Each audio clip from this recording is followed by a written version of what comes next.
মনে হয়েছে যে তারেক সাহেব এটা একদম পিওর পিওর এটা হচ্ছে যে নারীদের ভোট টানার জন্য, ভোট নেয়ার জন্য একটা, আমি কি বলবো, যে একটা একটা একটা একটা একটা একটা টোপ, একটা টোপ বলবো না, টোপ না, টোপ টোপ থাক, টোপ না বলি, একটা বিষয় সামনে রাখলেন।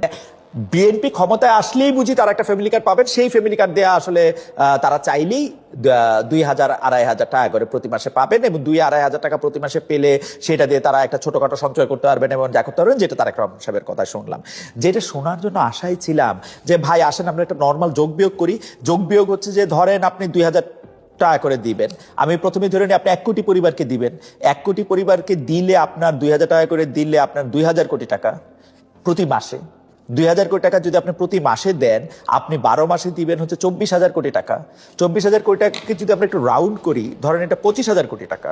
এই 25,000 কোটি টাকার যে বাজেট, সেই বাজেটের সংস্থান কোত্থেকে হবে সেটাও আপনি ভেবে রাখছেন নিশ্চয়ই। আপনার সোশ্যাল সেফটি নেটের মধ্যে থেকে সেটা ঠিক আছে। আর আমি তো এখানে 1 কোটি লোকের হিসাব করলাম, এটা যদি 2 কোটি হয় তাহলে আপনাকে দিতে হবে, বাজেটের সংস্থান রাখতে হবে 50,000 কোটি টাকা। কোথা থেকে আপনি কমাবেন বা কোন জায়গায় আপনি এটা বাড়াবেন সেটাও আপনি একটু আমাদেরকে বললেন।